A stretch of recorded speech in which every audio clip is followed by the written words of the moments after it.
Good morning, everyone. Today we are going to see the introduction of art.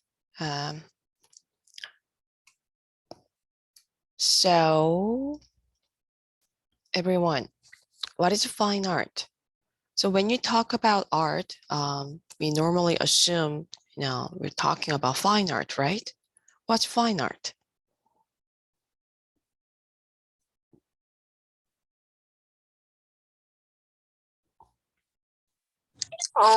I think it's like art with a lot of quality that's probably worth a lot. Yeah. The auction. Like high quality of art. Very good. Who else? Art that is in galleries or presented. Oh, so the artworks showing in the galleries or museums, right? Yeah, that's right. Visual art. Yeah. Who else? Visual Anna? art. Yeah. Visual art. Visual art. Yes, visual art can be fine art. That's right. Melanie? Art with history to it, or maybe art that's by like a famous artist. Ah, that's right. Yes, that's also fine art. So, in Western culture, during some eras of history, particularly since the Renaissance, painting and sculpture have been the most important category of art. So fine art usually refers to a work of art, traditionally a painting, drawing, curved sculpture, and sometimes a print made with a skill and creative imagination to be pleasing or beautiful to look. Very good, everyone. So while others, such as ceramics and furniture, were once considered less important, the term craft was usually applied to such works, and their makers were considered less skilled or of lower status than painters and sculptors. So this distinction arose partly because the cost of producing a fine painting or a beautifully curved marble statue was high. So historically, the graphic art, like commercial art, have been considered less important and perhaps less accomplished than fine arts, because it enables reproduction of many copies of the same images. But how do you think, everyone? Do you agree with that? Do you think commercial art like graphic design is fine art or not? Is it art or not? Yes, it is. Oh, yeah, yes, it is. Yeah, maybe. Who else? But for me, it's different than fine arts. Oh, it's different of fine art. Yeah, it can be. Yeah. Right.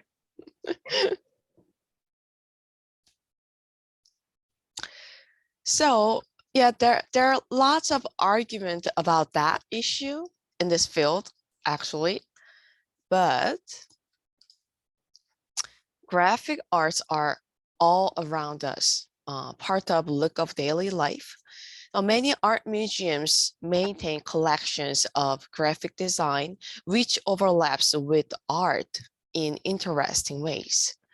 So many artists, just like me, have worked as graphic designers, and many graphic designers also make art.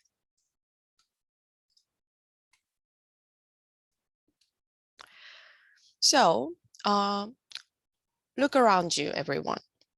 We are living in a visual world.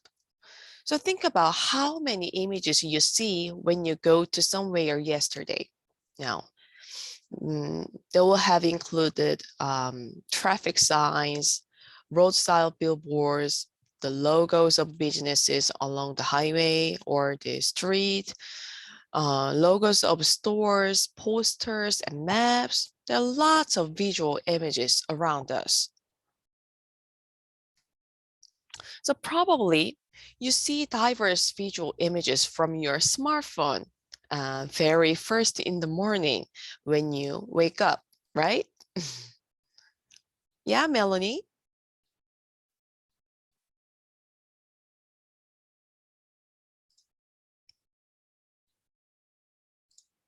Oh.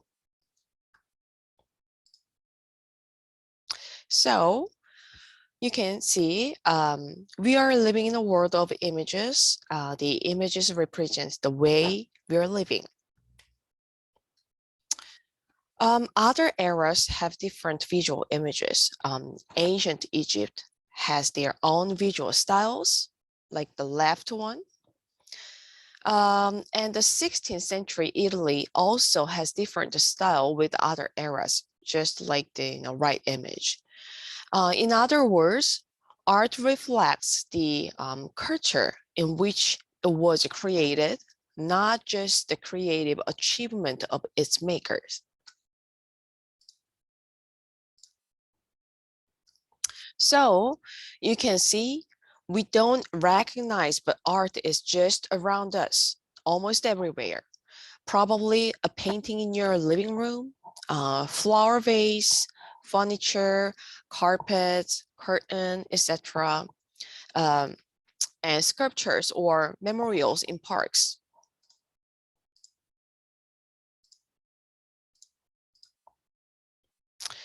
So art can be found in many places, in the form of a coffin, in a book, in any number of contemporary medias.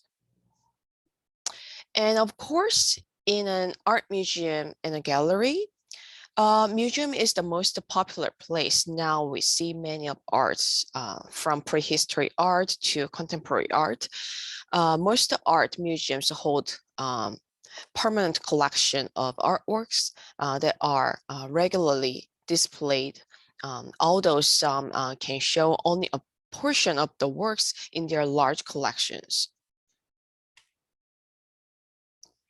So now let's talk about creativity of art.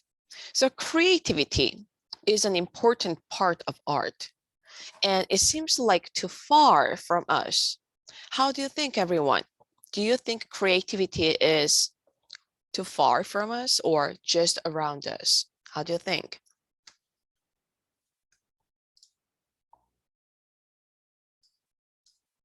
I think it's just around us because most of the things we do, we're always very creative about it. And it starts from the way we arrange our homes, the designs, and everything. That's right. That's right. So we see creativity in our own lives. So we make our own photos and videos and share them through social networking services or using our cell phones. So these activities so common now. So creativity is just around us, not that far from us. Now, let's talk about who makes art. Who makes art, everyone? Who makes art? Pretty much anyone that has a Anyone. medium. It can be, yes, anyone. Is there any other opinions? Do you agree with that? Anyone? I would say only an artist. Only an artist. Oh, yeah, it can be. Yeah. So in general, art from the earlier culture was a communal effort in which spirituality and the notions of the cycle of life were common themes, just like these images from the ancient art. And during Middle Ages, the cathedrals of Europe were the result of the skills of many different artists and the artisans. We talked about it in the last session. Stone carves, the makers of stained glass windows, and the carpenters who made the furniture. So these skilled workers remain mostly anonymous.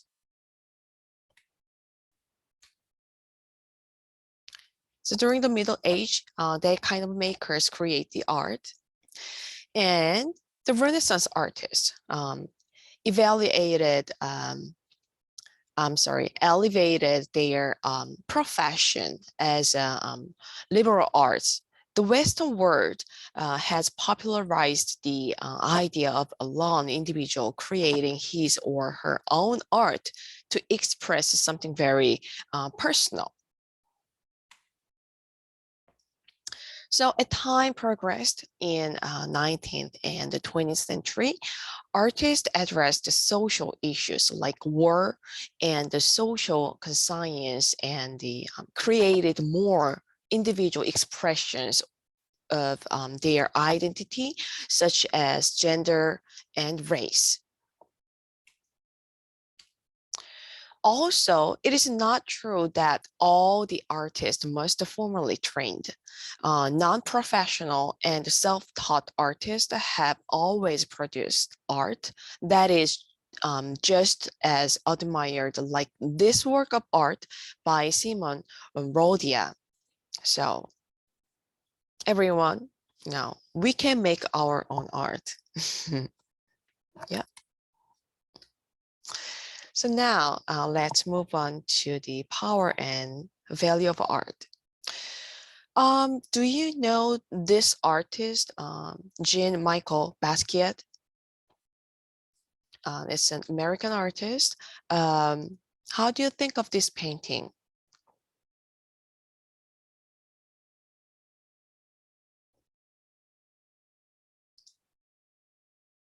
How do you think? I would say it's interesting to look at. Like Mhm. it's art. Like when you're looking at it, you're trying to figure it out. Ah, yeah, that makes your curiosity, right? Mm-hmm. Who else?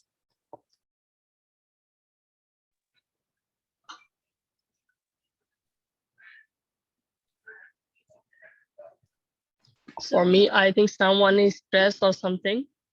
I Ah, feel like someone is depressed. Depressed. Very good phrase. Yeah. Who else? It feels almost dystopian to me. Talking to you. Yeah, it can be. Very good, Felisa. So, everyone, here's my question. Can you guess how much value of this painting? Looks very interesting painting. Now, how much is it? Can you guess the price?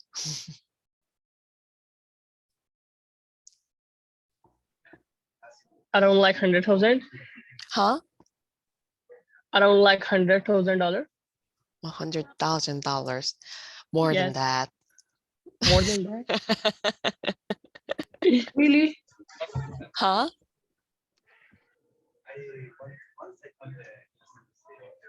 It doesn't look attractive, so I don't think it would be that expensive. You know what, everyone? You're gonna get shocked. So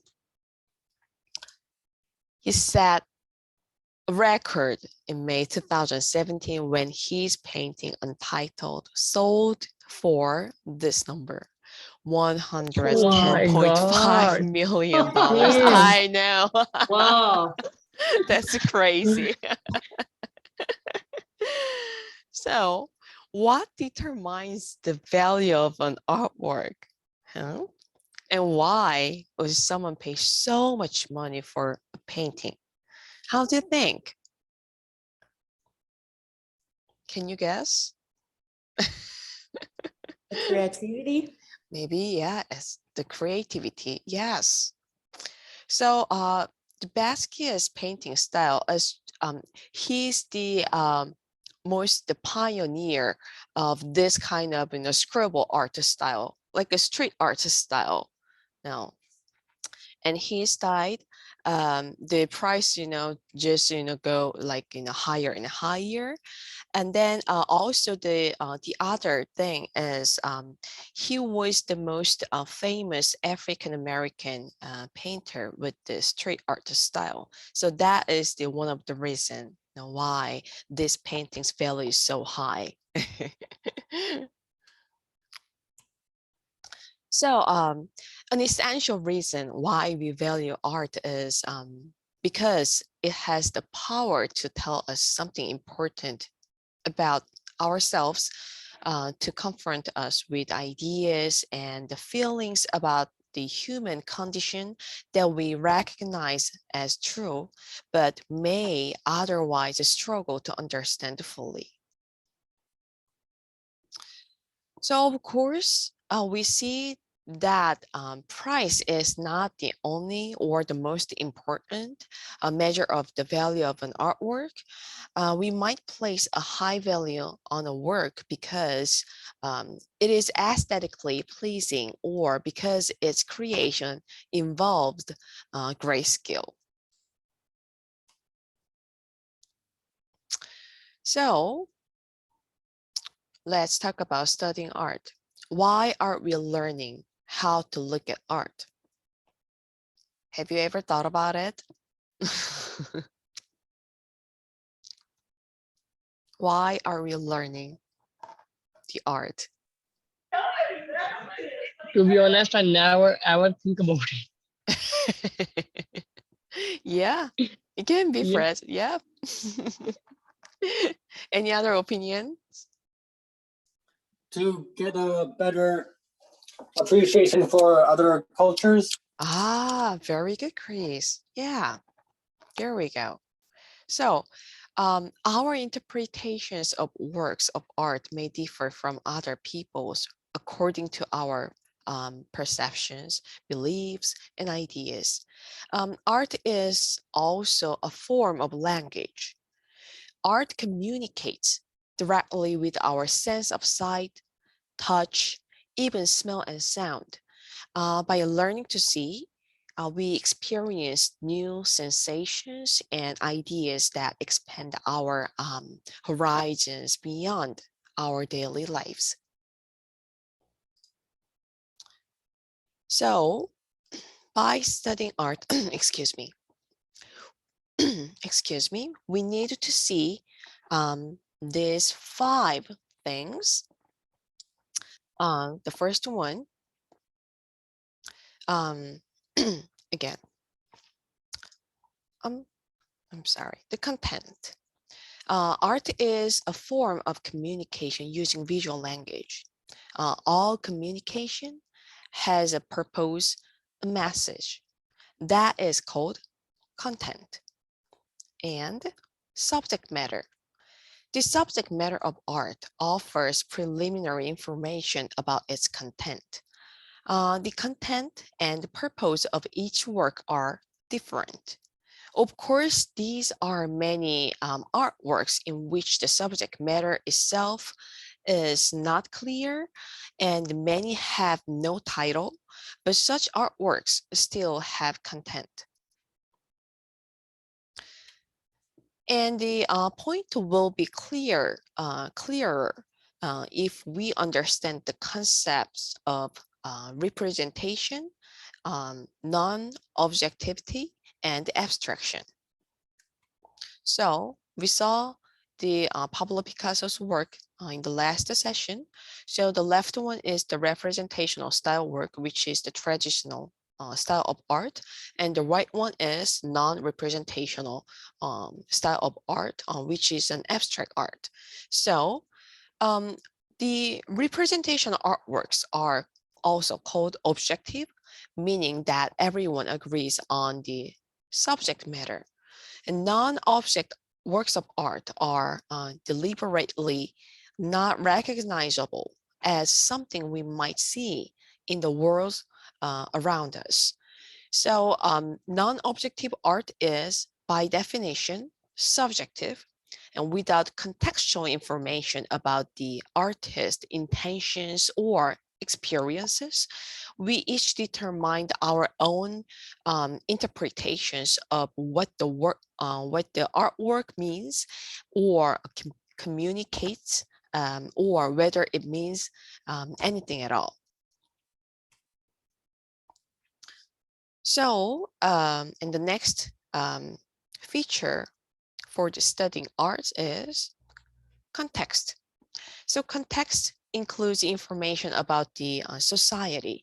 Since art communicates with the viewers through vision, we should introduce briefly how examining the arrangement of the visual elements and the principles of artworks helps us to analyze its content.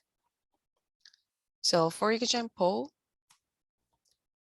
the formal elements might include color, shape, the surface, texture, and so on. And then there is a principle of design, like, balance, that kind of things. So we are going to learn the visual elements next week and the principle of design following week. So that's it for today, everyone. And then after this meeting, I need you to go to the Moodle room directly and go to week 2 page. Then you will see the first activity, week 2-1 discussion. So please complete discussion today. You have to read page 596 of the e-textbook today. And then you're going to discuss the matter related to the cycle of life after reading the page. So please post your opinions by tonight, and then by tomorrow, please reply to your peers. Any other question?